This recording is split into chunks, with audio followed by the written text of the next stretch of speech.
Hello दोस्तों, आपका स्वागत है हमारे चैनल जीके मास्टर में। और इस समय की सबसे बड़ी अपडेट है, बीपीएससी द्वितीय चरण शिक्षक बहाली का रिजल्ट जारी कर दिया गया है। और इससे संबंधित अभी ऑफिशियल वेबसाइट पर नोटिस भी जारी कर दिया गया है। देख लीजिए यहाँ नोटिस, यह अभी ऑफिशियल वेबसाइट पर नोटिस आया है 21/12/2023। और यहाँ teacher, school teacher, headmaster written competitive exam और रिगार्डिंग पब्लिकेशन ऑफ रिजल्ट, और क्या कहा गया है इसमें आपको पूरी तरह से बताते हैं। चलिए पॉइंट टू पॉइंट।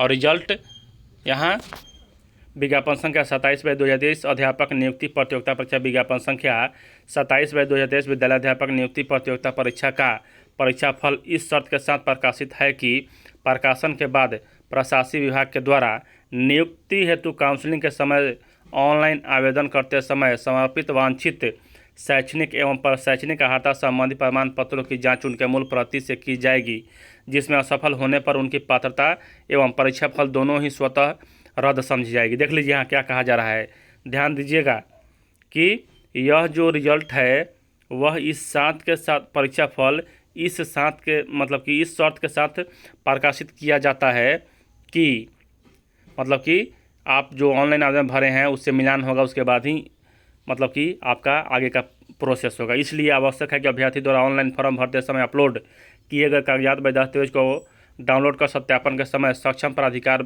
एवं प्रशासनिक विभाग के समक्ष उपस्थित करेंगे। अभ्यर्थियों द्वारा अपलोड किए गए सभी दस्तावेज पर डाउनलोड करने एवं उसमें स्वतः रजिस्ट्रेशन सहित अन्य नया वाटरमार्क अंकित रहेगा, जो पूर्व के वाटरमार्क से भिन्न होगा। यानी कि आप फॉर्म भरे हैं, एग्ज़ाम दिए हैं, आपका जब रिजल्ट आ जाएगा, मतलब कि आ ही गया है, आज देर रात्रि में जारी कर दिया जाएगा, तो आप अपना सभी कागजात बीपीएससी के ऑफिशियल वेबसाइट पर डालेंगे। फिर से इसमें ही कहा जा रहा है कि फॉर्म भरते समय अपलोड किए गए कागजात डाउनलोड करेंगे और उस पर बीपीएससी का वाटरमार्क रहेगा, आपको अलग से नहीं डालना है, बीपीएससी का वाटरमार्क रहेगा। उसके बाद देख लीजिए तीसरा में क्या कहा जाए, उक्त परीक्षा से संबंधित सशर्त रूप से सफल अभ्यर्थियों को सूचित किया जाता है कि ऑनलाइन आवेदन करते समय आयोग के पोर्टल पर अपलोड किए गए अपने सभी प्रमाण पत्रों को डाउनलोड कर जिस पर आयोग का वाटरमार्क होगा, प्रशासनिक विभाग के द्वारा आयोजित काउंसलिंग में प्रस्तुत करेंगे। आयोग के वाटरमार्क के बिना कोई प्रमाण पत्र मान्य एवं स्वीकार्य नहीं होगा। कोई नया प्रमाण पत्र अपलोड कर पुनः डाउनलोड कर जमा करने की व्यवस्था मात्र संबंधित प्रशासनिक विभाग की अनुशंसा पर ही अभ्यर्थियों को दी जाएगी, अन्यथा नहीं। यानी कि जो आपने फॉर्म भरते समय डॉक्यूमेंट बीपीएससी को दिया था उसी पर वाटरमार्क रहेगा। अगर शिक्षा विभाग चाह रही है कि हम फिर से मतलब इनका वाटरमार्क करें, तो शिक्षा विभाग के कहने पर आप डॉक्यूमेंट अपलोड करेंगे, ऐसे नहीं करेंगे। जो डॉक्यूमेंट आपका अपलोड है उस पर बीपीएससी का वाटरमार्क रहेगा। उसके बाद क्या कहा जा रहा है कि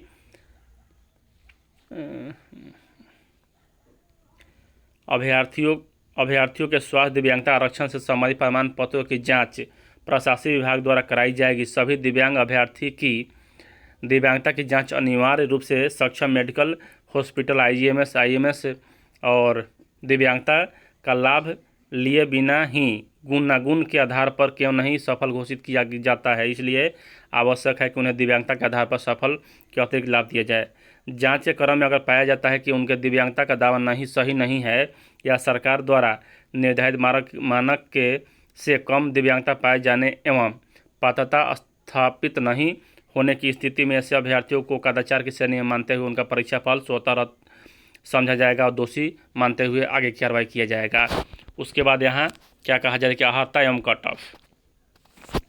कार्मिक एवं प्रशासनिक सुधार विभाग द्वारा 2007 में यहाँ कट ऑफ बनाया गया था और इसमें क्या कहा जा रहा है कि इतना लाना अनिवार्य है, इसे शिथिल नहीं किया गया है इस वैकेंसी में। और यहाँ का स्पष्ट है कि वैसे अभ्यर्थी जिनका प्राप्तांक इस निर्धारित न्यूनतम अंक से कम है उन्हें मेगा सूची में शामिल नहीं किया जा सकता है और फिर उन्हें परीक्षाफल में सफल घोषित करने का प्रश्न ही नहीं रह जाता है। यानी कि इसमें स्पष्ट तौर पर कहा जा रहा है कि इस बार जो पिछली बार छूट दिया गया था वह छूट नहीं दिया जाएगा। कम से कम आपको अपने क्वालिफाइंग मार्क्स लाना पड़ेगा। और कितना क्वालिफाइंग मार्क्स है देख लीजिए यहाँ, 40% जनरल के लिए, पिछड़ा वर्ग के लिए 36%, अत्यंत पिछड़ा वर्ग के लिए 40%, अनुसूचित जाति अनुसूचित जनजाति महिलाओं एवं दिव्यांग उम्मीदवारों को 32% लाना है। लेकिन इतना से काम नहीं चलेगा, आपको अधिकतम मार्क्स लाना पड़ेगा तब आपका सिलेक्शन होगा।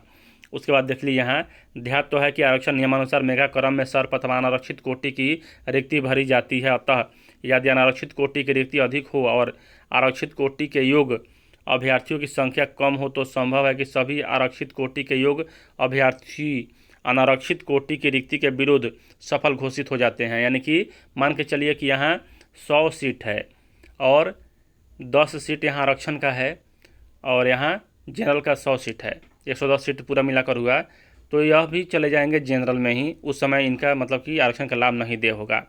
उसके साथ ही अनारक्षित कोटि की अंतिम रिक्ति पर यदि आरक्षित कोटि के अभ्यर्थी सफल घोषित होते हैं तो उनका प्राप्तांक ही कट ऑफ हो जाएगा और यह प्राप्तांक उस आरक्षित कोटि का न्यूनतम अर्हतांक हो सकता है।